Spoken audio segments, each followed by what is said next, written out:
정부가 집값 안정을 위해 내놓은 9.13 대책이 발표 6개월을 맞은 가운데 서울 아파트 매매 시장 봄 이사철인데도 불구하고요. 거래 공백 지속되고 있습니다. 네, 아파트 전셋값 역시 내림세가 유지가 되고 있습니다. 낙폭이 2주 연속 줄은 부분은 주목해 볼 필요가 있는 것 같습니다. 과연 우리 부동산 시장 현재 어떤 상태고 또 앞으로도 이런 거래 공백 분위기가 계속해서 이어지는지 전문가와 좀 심도 깊게 이야기를 나눠보도록 하죠.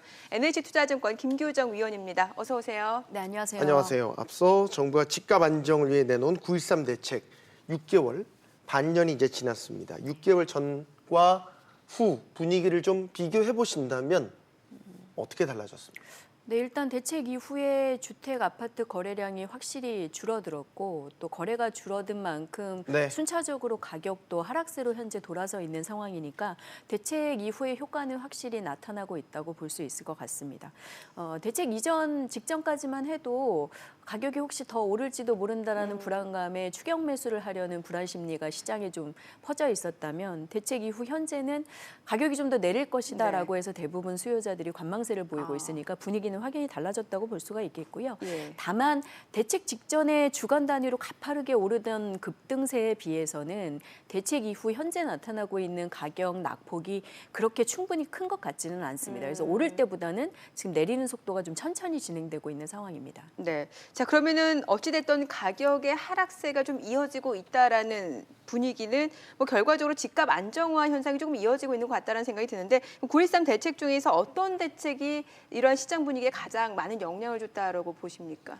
네, 시장에서는 대출 규제가 가장 대출 규제. 전반적으로 큰 영향을 주고 있다라고 평가하고 있는데요. 네. 아시는 것처럼 다주택자, 주택을 소유하신 유주택자 대상으로 추가적인 주택담보대출이 규제 지역에서는 지금 현재 금지가 되고 있는 상황이고 네. 또 전세대출이라던가 생활자금 대출도 유주택자에게는 제한적으로 이뤄지고 있는 만큼 전반적으로 대출 규제를 통한 수요 억제, 거래 감소에 영향을 크게 줬다라고 분석을 하고 있고요.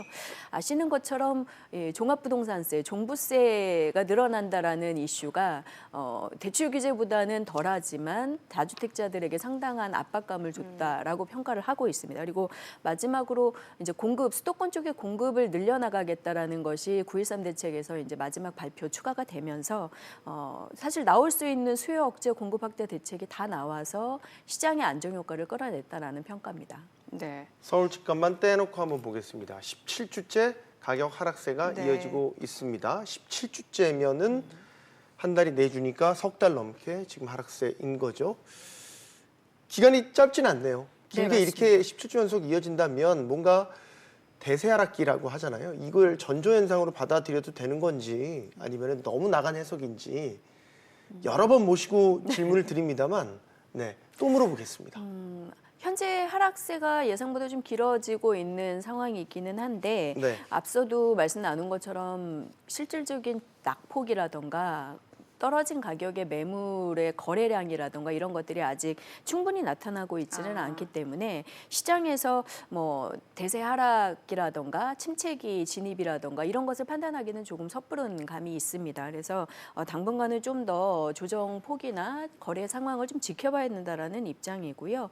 실제로 이제 시장의 거래 상황을 보면 가격이 많이 올랐던 고가 지역을 중심으로 매물도 좀 출시가 돼서 쌓여 있기는 하고 네. 거래도 간간히 일어나기는 하는데 전반적으로 거래가 너무 부진하다 보니까 사실은 충분한 가격 낙폭을 끌어내기에는 좀 아직은 어려운 상황입니다. 그래서 조정 지역이 좀 더 확대되고 실질적으로 가격이 떨어진 급매물들이 좀 활발하게 수요자들을 통해서 거래가 되면서 가격 하락으로 이어지는지 지켜봐야 될 필요가 있을 것 같습니다. 실제로 정부도 최근에 내놓은 입장들을 보면 시중에 아직 이제 투자 수요로 발현될 만한 유동성이 충분히 남아 있는 상황이고 또 수도권이나 주요 지역에서는 인프라 투자를 중심으로 개발 이슈도 좀 많기 때문에 다시 불안해질 수 있다라는 불씨를 여전히 좀 지켜보고 있다라는 입장인 것 같습니다. 그래서 혹여 이제 지역별로 그런 이슈에 따라서 조금 불안한 양상이 나타나면 언제라도 규제를 통해서 관리를 하겠다라는 입장을 내보이고 있는 만큼 아직은 시장에 이렇게 좀 충분한 하락이 나타났다라는 평가는 아닌 것 같고요. 네. 좀 더 지켜봐야 된다라는 입장을 뭐 투자 수요 측면이나 아니면 시장을 관리하는 정부 측면이나 다 가지고 있는 것 같습니다. 네. 뭐 일단 지난주 자료를 좀 볼 필요가 있을 것 같은데 지금 강남 4구 그러니까 강남, 서초, 송파, 강동 그리고 양천구하고 용산구, 성동구 하락세가 좀 눈에 띄더라고요. 그러면은 결과적으로 지금 이러한 통계 자료가 나온 그 이끈 원인은 이들 지역에서의 하락이 좀 이끌었다라고 봐도 되는 겁니까? 네, 실질적으로 말씀하신 상대적으로 지난해 가격이 많이 오를 때 뭐 매주 뭐 1억이 올랐다, 2억이 올랐다 급작스러운 이런 급등세를 보였던 지역들에서 네. 호가 조정이 상대적으로 좀 빨리 나타난 상황이고요. 그 지역에서 좀 급매물이 나오면서 전반적인 서울 지역의 낙폭을 끌어내고 있다라고 분석을 하고 있습니다. 상대적으로 그런 좀 고가 지역보다는 가격이 저렴한 중간 가격대 지역에서는 뚜렷한 가격 하락이 보이지 않고 있는 네. 것도 사실이고 일부 단지에서는 봄 이사철을 맞아서 좀 가격 등락이 뭐 크게는 아니지만 뭐 오르내림이 나타나고 있기도 해서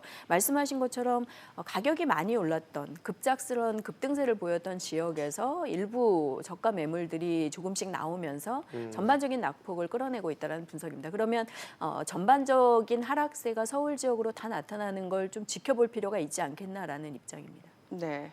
미세먼지가 요즘 하도 심하니까 예. 그 비유를 좀 해보자면 위원님 맞을지 모르겠어요. 우리 미세먼지 농도가 높을 때 대기가 정체돼가지고 미세먼지 농도가 점점 팽팽하게 올라가잖아요. 지금 부동산 시장 비슷한 거 아니에요? 거래 없이 이런 식의 이제 뭐 호가라고 하죠. 그러니까 거래가 일어나지 않으니까 뭔가 돌지 않는 상태의 정체가 계속되는 것 같아서 네. 비유가 적절한지 모르겠습니다. 네, 적절합니까? 실질적으로 거래 정체가 나타나고 있는 게 사실이고요. 특정 지역에서 또 그런 거래 정체가 상대적으로 가격 낙폭을 끌어내고 있는 건데 전반적인 거래 하락이나 이제 구체적인 하락 거래 증가로 나타나려면 뭔가 좀 새로운 모멘텀이 있어야 된다라는 분석입니다. 전세 시장 짚어볼게요. 19주 연속 하락을 했는데 낙폭은 보니까 최근 2주 사이에 줄었다고 하더군요. 전세값도 많이 떨어진다고 했다가 좀 진정이 되는 건지 맞아요. 어떻게 해석해야 되겠습니까? 몇 가지 예측의 가설로 쓰이고 있는 상황인데요. 실제로 매매는 관망하고 있지만 전세 거래는 해야 할 실수요가 그만큼 있기 때문에 네. 계속해서 낙폭이 커지지 않는 것이다라는 분석도 나오고 있고요. 또 네. 어쨌든 봄 이사철 지금 막바지로 가고 있기 때문에 이런 수요자들이 움직이면서 전세가 그렇게 막 크게 떨어지지는 않고 있다는 해석도 있고 어쨌든 전세가 좀 비교적 안정적인 흐름을 유지하고 있는 상황이어서 매매 시장의 낙폭이 계속 커지지 않고 있다라는 뭐 해설도 나오고 있습니다. 어쨌든 지금 전체적으로 전세 시장 상황을 보면 말씀하신 것처럼 낙폭이 계속해서 커지고 있는 상황은 아니기 때문에 꽤 안정적인 상황으로 분석이 되고 있고요. 그것이 매매 시장의 이런 상대적인 관망세나 거래 부진에도 불구하고 낙폭이 막 빠르게 확대되지 않는 것으로 연결되고 있는 것이 아닌가 싶습니다. 그러니까 사실 뭐 집을 사거나 팔기에는 아직은 어떤 결정을 내리기에는 조금 이른감이 있는데 실수요자들 입장에서는 전세로 오히려 수요를 몰리는 그런 영향도 있다라고 볼 수 있는 거겠네요. 그렇죠. 아무래도 매매 가격이 충분히 내리지 않았다라는 판단 때문에 지켜보고 있는 분들이 전세 만기가 돌아오면 네. 전세를 연장하고 있는 상황이고 또 서울 수도권 같은 경우에 연초에 입주하는 물량도 좀 많았기 때문에 그쪽에서도 전세 거래가 상대적으로 좀 계약이 이루어지고 있는 상황입니다. 네. 자, 지금 시장의 주요 변수로 언급되는 공시 가격 확정 모시가 남아 있습니다. 네. 4월 말로 예정이 돼 있는데 따지고 보니까 40일, 3월 얼마 중순이니까 안 그 정도 남았어요. 남은 예. 상황이죠. 상당히 뭐 파급이 클 것이다라는 전망들이 많이 있어서요. 그 부분 어떻게 전망하시고요? 어떤 그림을 우리가 그려볼 수 있을까요? 네, 말씀하신 것처럼 지난해 가격이 많이 오른 것 중심으로 아파트 공동주택 공시가격이 4월 발표에서 꽤 오를 것으로 예상이 돼서 네. 네. 해당 지역에서는 심리적인 영향을 줄 것으로 보여집니다. 그래서 네. 종부세가 늘어나는 걸 부담스럽게 여길 서울 같은 경우에는 2주택 이상 보유한 다주택자들은 종부세 부담들이 대부분 늘어나실 거기 때문에 그 지역을 중심으로 물건들이 조금 나오면서 가격 낙폭을 더할 것으로 예측이 되는데 다만 시장의 예상은 초반에 낙폭이 컸던 고가 지역보다는 중간 가격대 아직은 좀 하락세가 확연히 나타나지 않았던 중간 가격대 지역에서 비용 증가의 부담을 느낀 매물들이 나올 수 있다. 오히려 그런 지역에서 사실은 유동성이나 자금 확보가 좀 되지 않은 이제 실수요자 그룹이 많을 거다라고 보기 때문에 상대적으로 그 구간에서 물건들이 나오면서 전반적인 가격 낙폭이 좀 커질 수 있다라는 예측이 나오고 있습니다. 그렇게 되면 4월 이후에 2분기에 종부세 부담 매물이 조금 나오면서 서울 지역 전반적으로 가격 하락세가 좀 확산되는 양상이 되지 않을까 싶습니다. 앞서서 매수자 입장에서는 지금의 가격 하락 자체가 상승했을 때 시기와 비교해 보면은 좀 제한적이기 때문에 쉽게 매수에 나서지 못하는 것 같아요. 그러면은 이런 매수 심리가 언제쯤이면 되살아날 거라고 보십니까? 뭐 개인적인 예측으로는 일단 2분기에 종부세 부담 매물에 따라서 가격 낙폭이 조금 커질 것으로 보고요.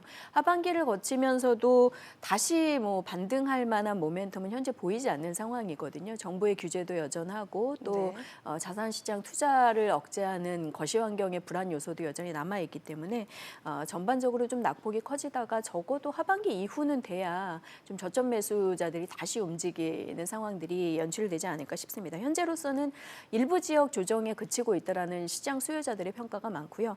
또 아직 저점 매수 전략을 펼치기에는 충분치 않았다. 조정이 충분치 않았다라는 평가가 대세이기 때문에 전반적으로 거래 부진과 가격 조정이 하반기까지는 좀 이어질 수밖에 없을 것 같습니다. 네. 그러니까 앞서 말씀드린 팽팽하게 맞서고 있지만 그 가운데에 정부 기조는 바뀔 게 없잖아요. 그렇죠. 지금처럼 강경 기조로 계속 간다라고 본다면 뭐 대출부터 뭐 각종 규제 뭐 여러 가지 것들이 다 옥죄는 그 상황이 계속 간다고 본다면 언젠가는 이 팽팽한 균형점이 깨질 것 아닙니까? 그렇죠. 그럼 하나 둘씩 이제 뭐 두 손 들고 나오는 매물들이 출해될 것이다. 근데 그런 물건이 얼마나 나올지가 관건입니다. 사실 현재로서는 서울 지역에 여전히 이제 좀 중장기적인 반등이나 가치 투자를 예상하면서 대기하시는 수요가 적지 않은 것으로 많더라고요. 판단이 돼서 예. 조정 매물이 나오고 급매물이 좀 출현하겠지만 그런 매물이 뭐 쏟아져 나오지 않는 이상은 일정 부분 조정 이후에 다시 저점 매수 투자가 나타날 가능성이 서울 지역에서는 여전히 남아 있다라는 평가입니다. 그러면 서울에서 뭔가 주택을 보유하고 계시거나 투자하실 계획이 있으신 분들은 좀 당분간은 여유를 가지실 수 있겠지만 하반기 이후에 좀 촘촘하게 시장 상황을 평가해 보시면서 전략을 좀 진행해 나가실 필요가 있겠죠. 네. 사실 요즘에 이제 대출 규제가 막히다 보니까 현금 유동성 자산을 갖고 계신 분들은 오히려 지금 좀 이렇게 조정을 보일 때 투자 기회로 노리시는 분들도 많더라고요. 실제로 최근에 나온 또 기사를 보니까 네. 그 한남 뉴타운 3구역 맞나요? 거의 평당 가격이 1억에서 7천만 원까지 내려갔다라고 하니까 투자자들은 이 기회를 노릴 것 같다는 생각이 들어요. 그분들을 위한 조언이 있다면 뭐가 있을까요? 또 아무래도 일반 실수요자들은 대출이 억제되면서 지금 진입 장벽이 높아진 상황이지만 개인 유동성이 좀 풍부하신 고액자산가 그룹의 경우에는 상대적으로 조정기를 기회로 받아들이는 상황인 것 같습니다. 그래서 장기 투자 재료가 남아있는 서울의 대표적인 강남권이나 도심 용산 지역이나 이런 지역은 장기 투자 조정된 매물을 기다리시는 분들이 많은데요. 아무래도 이제 그런 분들은 유동성이 좀 풍부하시니까 장기 투자 개념으로 준비하시면 되겠는데 오히려 그런 이제 자금 상황이 아닌 일반 유주택이나 다주택을 보유하신 수요자분들의 경우에는 조정기를 거치면서 주택 상황을 좀 재편해 나가실 필요가 있습니다. 어쨌든 여러 채 주택을 소유하고 있는 게 상당히 좀 규제 상황을 비춰봤을 때 위험한 상황이니까 다주택자분들. 예, 좀 장기 보유 가치가 떨어진 상품들은 좀 처분해서 오히려 좀 재투자를 위한 유동성을 마련하시는 시기로 당분간은 좀 유지해 보실 필요가 있습니다. 그런 분들이 보통 그 수도권 지역의 물량들을 좀 정리하시는 분들이 있더라고요. 그러면 이게 지역별로 양극화가 이제 더 뚜렷해지는 거 아닙니까? 아무래도 조정기나 침체기 직전에는 양극화가 더 극심해질 수밖에 없는 상황입니다. 뭐 투자가 가능하신 분들은 그 자금을 기반으로 투자 가치가 중장기적으로 높은 지역에 계속 이제 시선을 모으고 있는 상황이고 그렇지 못한 수요자 투자자들도 여전히 좀 그래도 리스크가 덜한 지역에 집중하고 있는 상황이다 보니까 말씀하신 것처럼 수도권의 주요 개발 지역이나 좀 장기 투자재가 있는 지역들은 대기 수요가 계속 접근을 할 것으로 보여지고요.